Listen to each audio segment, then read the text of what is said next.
continue on in the 21st century, take a look back to the 19th and 20th century and see a change in our population. You see a shift in where our population resides, see changing age limits, and a diverse society fighting for our rights. In this video presentation, we will take a look at these changes and see how they impact us today. Welcome to Flashback, Changing Face of America.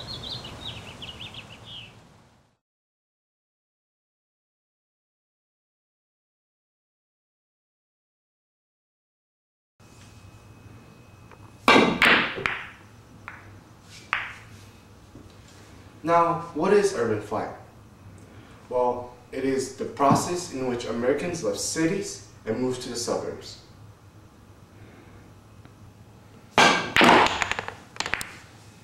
Now, this occurred between World War II and the 1980s.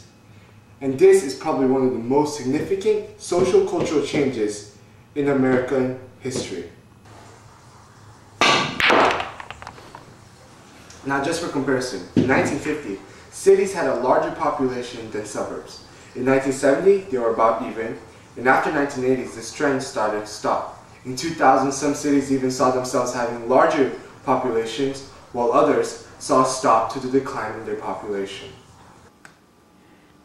Overcrowding in many American neighborhoods gave way to many changes. Two negative changes were increased crime rates and decaying housing.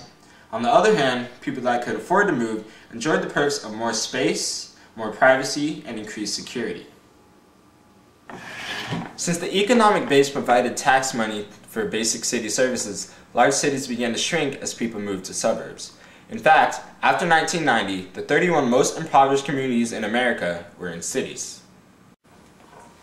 In a process called gentrification, people often purchased and rehabilitated deteriorating urban property, often displacing lower-income people.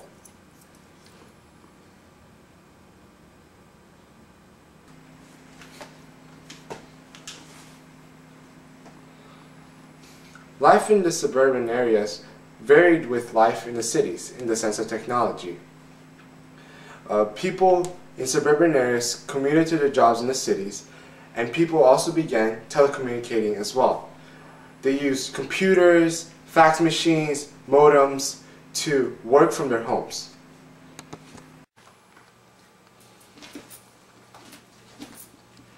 Since minorities were able to prosper in suburban areas, competition started between suburbs and the cities. Since suburban homes yielded low tax revenues, they offered low incentives for companies to relocate within their borders. This meant lower tax revenues for local governments, which meant less money going to schools, libraries, and police departments. And that wasn't the only problem. Americans were also getting older.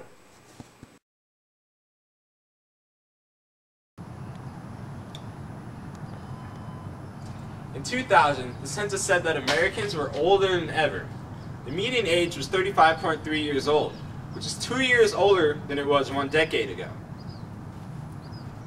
In 1955, healthcare programs accounted for 6% of our nation's budget. Later, they accounted for over 39%. Coincidentally, in 1965, Medicare was started when Americans had their lowest lifespans.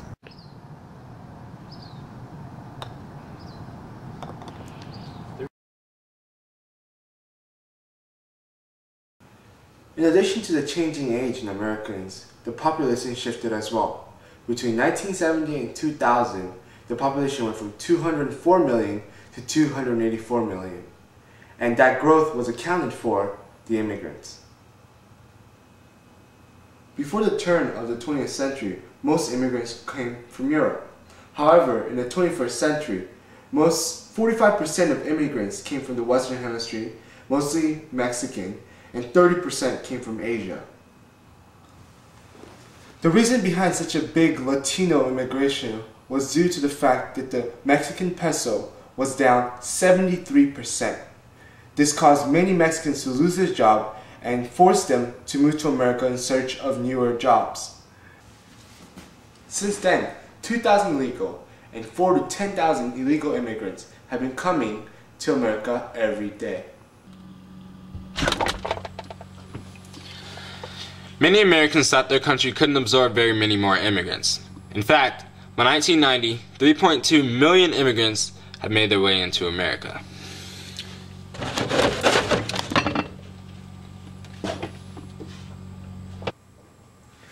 Immigrants from Canada, Poland, China, Mexico, El Salvador, Guatemala, and Haiti came to America and took jobs from our workers. And because of growing animosity toward immigrants, the state of California passed Proposition 187.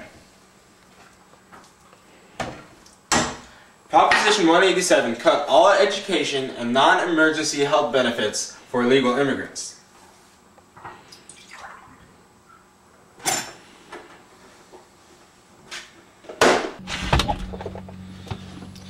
Because of the rising number of Mexican immigrants in America, the population shifted towards Mexican immigrants. In fact, by 2050, Latinos are said to be the leading minority in America.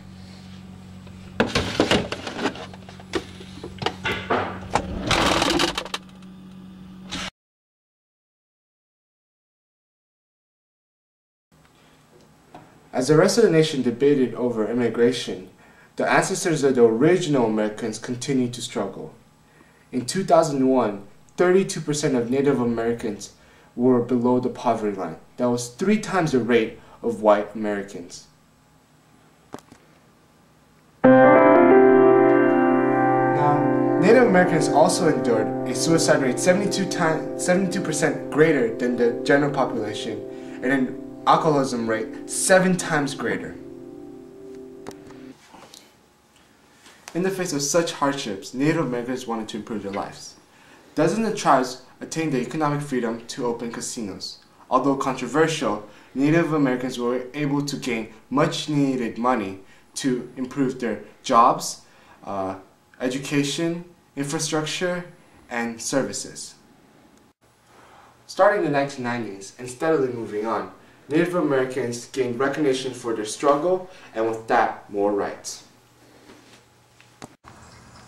At the turn of the 21st century, environmental concerns became a global issue and became one of the most prevalent issues of all the issues that have been brought to the stage.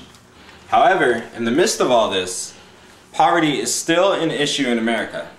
And as the century continues on, we will hope to foster growth, tolerance, and many other changes in the future.